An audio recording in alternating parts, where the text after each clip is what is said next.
Matthew's message, December 10, 2015. With loving greetings from all souls at this station, this is Matthew.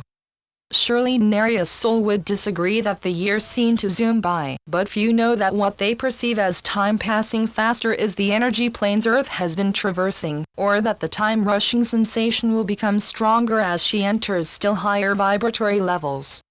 You do know this, but it's not likely that your thoughts in this moment are about the workings of universal laws, but rather holiday activities, and in keeping with this, we shall speak about this season's traditional music. You listen to, sing, or play instruments for religious music, majestic choral works, carols and popular tunes, but you may not realize how significantly this is affecting your world. Beyond reverence and great pleasure, and that in itself is immensely beneficial, the tones and lyrics of your familiar music emit vibrations that strongly stir emotions. We rejoice with everyone for whom this is the excitement of festivities with family and friends, religious observances, concerts, or other special events. The vibrations also intensify the feelings of people who are grieving the loss of loved ones, or are ill, or homeless and hungry. And it is the prevailing heightened emotions that stir individuals and groups to reach out to those in need of comfort and other assistance. More abundantly than ever before, upliftment is being given with caring hearts and received with gladdened hearts, and the light this is creating glows brilliantly.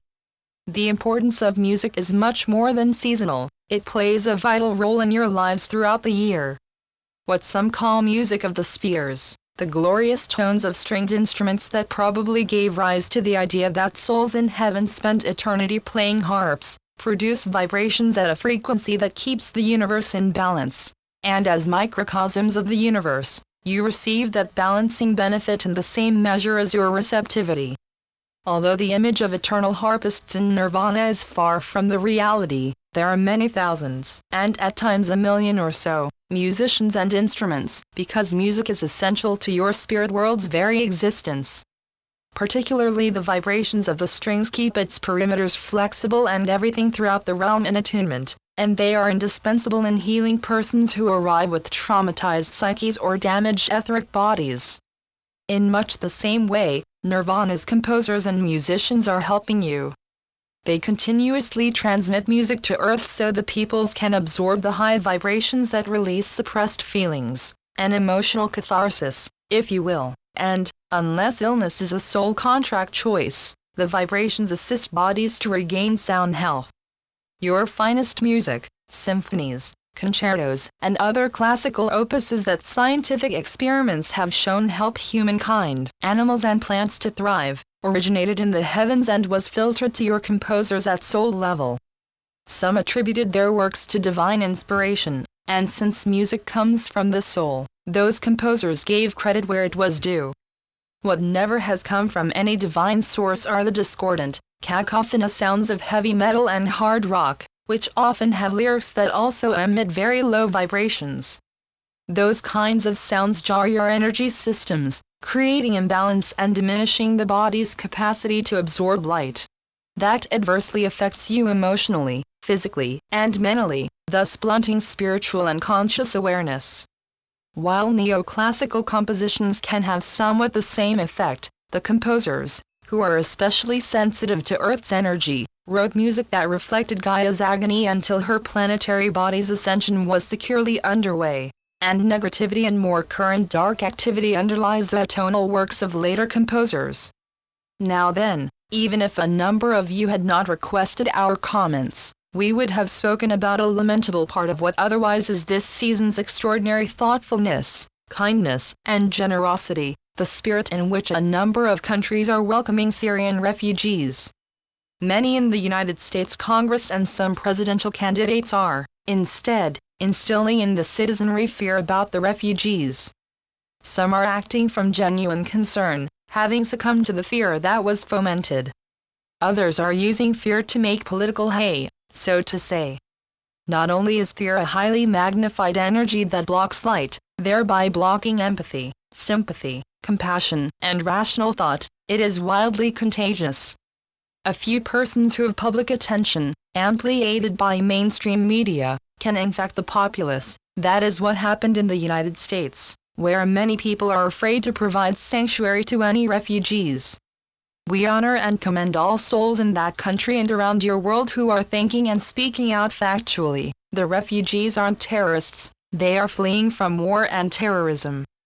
To reach safe havens, they risk their lives crossing rough waters in small overcrowded boats, or by arduous, exhausting treks overland. Could a terrorist join the millions of women, men, and children who leave homes, livelihoods, and possessions to undertake such a journey? Yes, that is a possibility, but rational thought is, with neither assurance of survival nor the ability to carry explosive equipment, someone on the destructive mission more likely would travel by a fast, safe means that enable transporting necessary materials. With unconditional love for Gaia and every sentient being on her planetary body, far distant civilizations whose vastness and power are beyond your imagining are beaming intensive light to dispel fear so every heart can open to love. Love is the key to the world you are there to help create, and you would feel as encouraged as we if you could see the light radiating from all the souls who are responding. We quote one line of a reader's email: "I so wish that everyone feels loved and warm, every living being of every kingdom." When those sentiments permeate your world, Earth will be the beauteous Eden she once was, and all life will flourish as harmoniously as it once did. Please ask Matthew if we need to pray for the people that have died. If we choose to die in a certain way, time and day, what good does it do to the soul? Is praying and meditation the solution to all of this drama the world is in? First, we repeat something stated in previous messages: your every thought and feeling is a prayer. Mother, we want to provide information about prayer that goes beyond answering the questions. Please copy what I told you long ago, when I was living in Nirvana. Matthew, are the effects of prayers diminished if the people don't go to church even though they know the value of group energy? God never meant churches to be buildings of any kind. The magnificent cathedrals are man's idea, not God's. Church is all within the soul. Church is one's feelings of reverence, of thanksgiving. It is the uplifting of the spirit into the love and light of God. In this way, church is a single prayer that has the ability to touch the universe. In a church building filled with praying people, there may be only a few whose prayers have a pure and forceful energy flow. Many people pray with only a faint ritual observation, with no real energy. Others pray in such extreme distress or anxiety that their energy is distorted and has an adverse effect upon themselves as well as adding to universal negativity. Smooth energy flow is what positively affects each soul and the universe, not frenzied praying about specific conditions.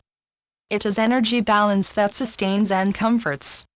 I'm not speaking about the intent of the prayer, but only about the effect of the energy involved in the praying. The energy put forth in a prayer for a completely selfish, greedy purpose may be just as intense as a prayer put forth for the safety of a beloved family member or a friend. The intent is recorded as one aspect, and the energy flow, or force, is recorded as another. Furthermore, one who prays for a specific outcome regarding another doesn't know that soul's pre-birth agreement. Conditions or events the prayer is petitioning to have changed may be exactly those the soul chose as his life's lessons. The same is true of prayers for oneself, because your consciousness is rarely in communication with your soul. So pray for your own or another's highest good, and don't direct intense emotion toward a specific outcome of your choosing. The outcome is not your conscious choice.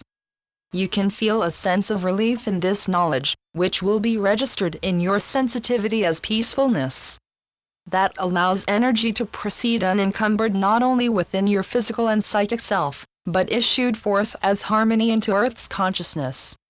Mother, I know you have heard that prayers for the dead are important and you've wondered why that would be necessary.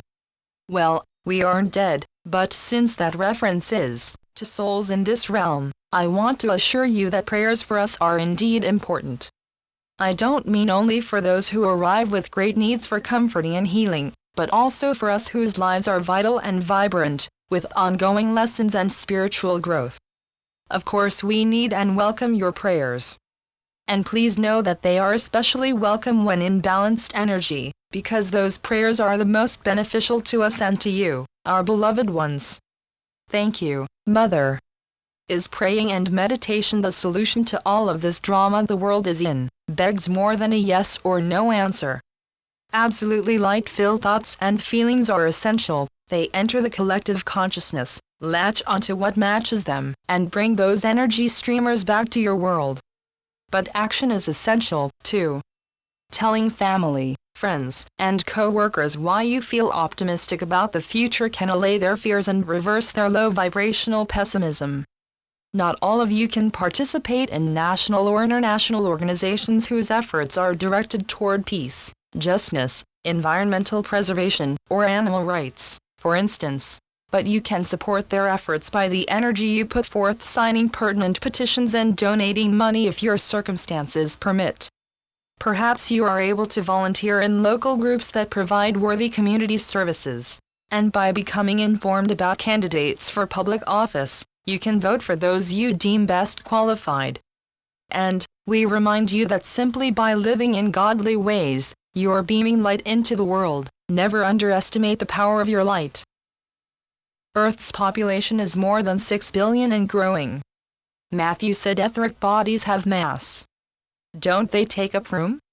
What happens if nirvana runs out of space? Yes, etheric bodies take up room, but never could nirvana even become crowded, much less run out of space. Unlike Earth and other planets that retain their shape and size, nirvana's interconnected flexible layers have limitless expansion capacity. All layers offer learning advantages and comfortable living accommodations, but because the higher dimensions also have exceptional beauty, diversity, and manifesting possibilities, countless souls from other worlds go there to vacation, teach, or attend advanced classes, or rest after a difficult lifetime. Visitors and temporary occupants, all of whom are fourth density or higher in soul evolvement, may have bodies with considerably more mass than etheric bodies. It is spiritual status that affords entry to this multi-civilizational environment, where people with various body styles, attire, interests, and talents happily mingle with each other and Earth's animals. Life in those parts of nirvana is sublime, and, although they know your religion's fallacies, visitors and others who live there temporarily join the residents from Earth in celebrating with you the spirit of this holy season, and their combined high vibrations add to the glowing light in your world. Dearest family, sing joy to the world and peace on earth, goodwill toward men, toward all souls, with feelings of love, gratitude for blessings in your life, and forgiveness of the ones who don't want those words to ever ring true. The truth of the words already abounds in the fullness of Earth's golden age in the continuum, and is coming ever more steadily to that world you are helping to create in linear time. Let the joyousness of this season continue throughout your new year, and keep your light brightly shining. Always our unconditional love is with you, and many brothers and sisters from other homelands are journeying right alongside you. Love and peace. Channeled by Suzanne Ward. www.matthewbooks.com